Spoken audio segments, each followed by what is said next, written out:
In this video, we are going to be reviewing the Vangoa VGD882 folding. In this video, we are going to be reviewing the Vangoa VGD882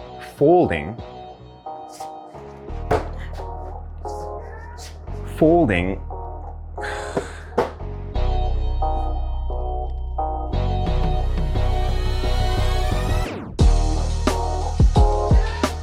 full-size 88-key digital keyboard. I want to thank Vangoa for sending me this keyboard free of charge so that I can review it for your viewing pleasure. And let's get started.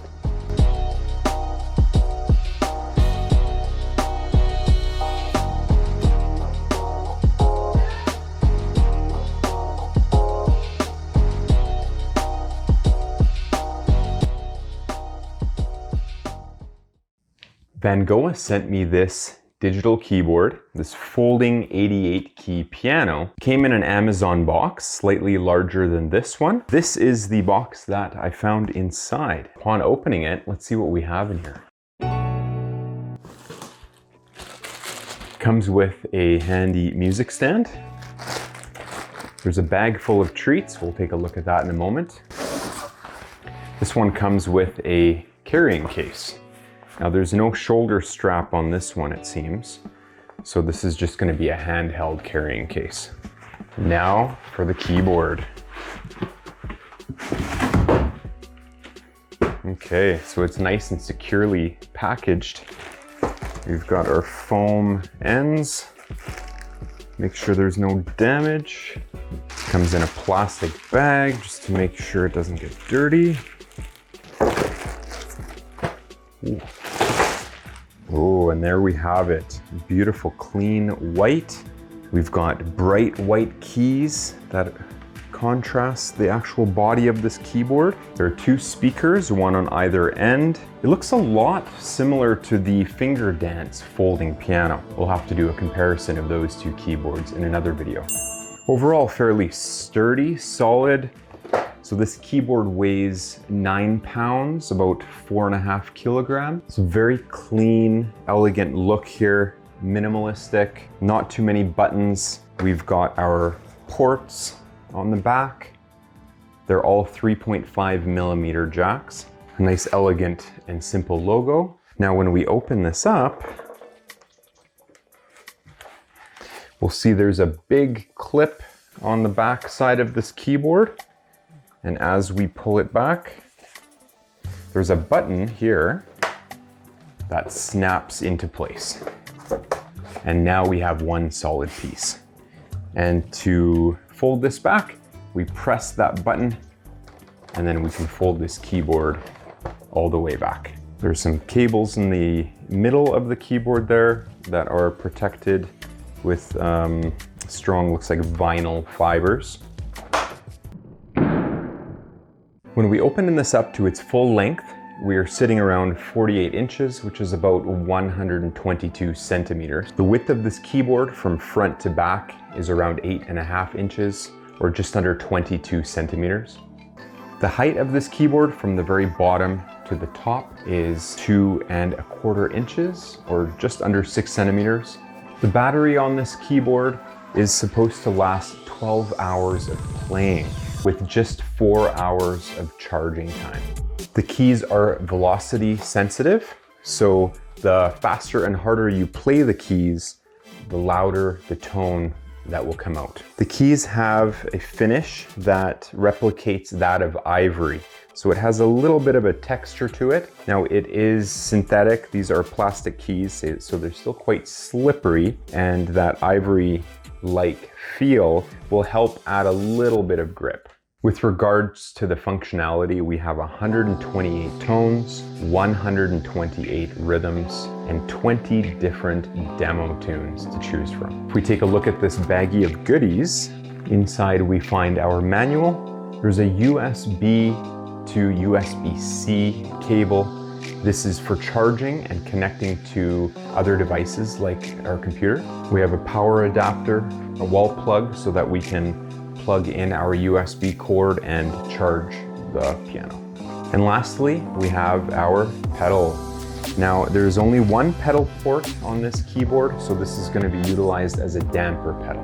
All of the ports that are on the back of this keyboard are 3.5mm ports. Very easy to connect and remove. With regards to the music stand, one thing we had a little bit of issue with when it came to the finger dance piano is the actual strength of that music stand. It didn't seem to want to hold a lot of weight, so we were only able to use just single sheets of music.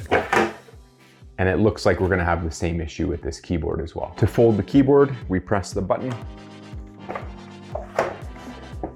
Let's test out this carrying case that we were given. So with these carrying cases, we want to make sure the strong part is on the bottom, which is the back of this keyboard. We don't want to damage these keys. Looks like it's going to be a pretty tight fit, but overall it's looking pretty good. Just a single zipper here.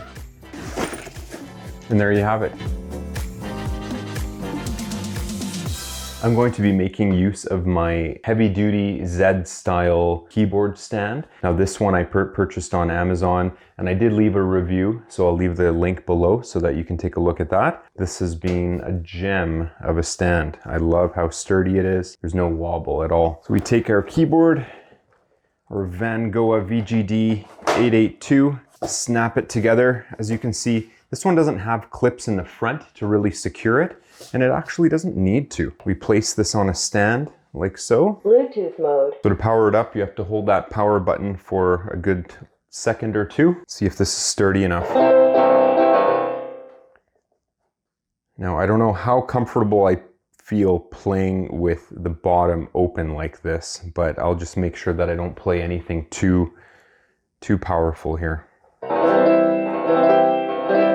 Now for the volume, I'm going to turn this down.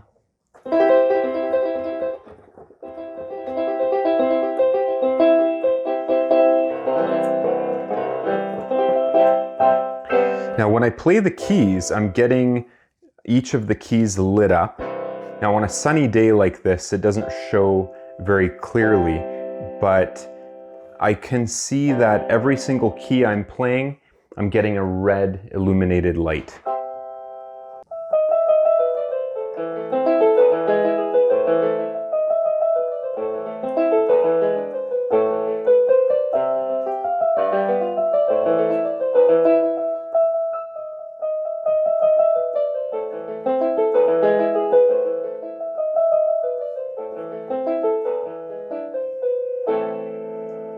When it comes to the speakers, it most likely won't be the primary source of sound, especially when practicing for long periods of time, but they're good enough, adequate enough to be able to showcase your playing for a small audience. We'll test out the headphone jack and see how this works out here.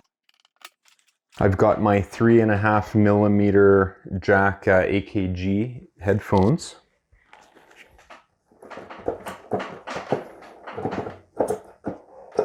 The sound quality out of the headphones is basically a replica of what we're getting out of the speakers. Obviously the headphones will give a much cleaner tone, but the timbre of the sound coming out of this keyboard is fairly mediocre. But again, the sound coming out of a good set of headphones is going to be much better than the built-in speakers. Let's give this damper pedal a test.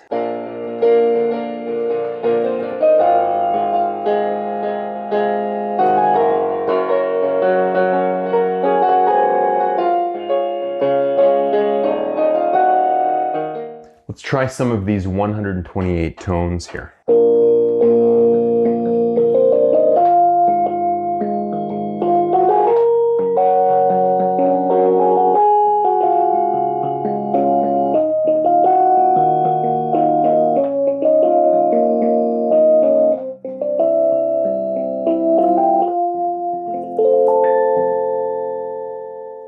And while we're at it, we're going to test out this music rack.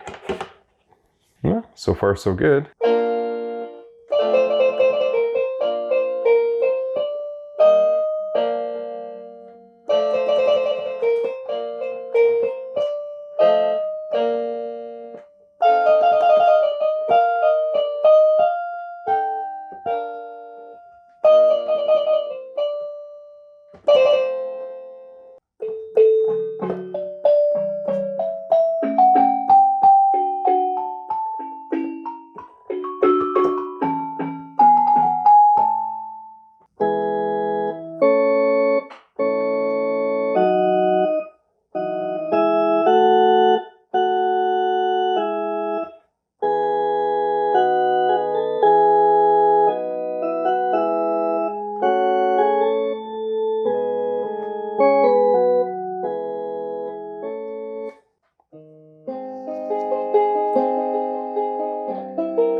And to reset everything, just turn it off.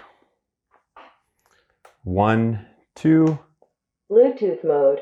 Now we're back to acoustic piano. It has a very sharp sound to it. Unfortunately, it's not that pleasant just utilizing the speaker. So I think somebody that's going to have this at home to practice for more than, 5 minutes a day is definitely going to want to have some headphones.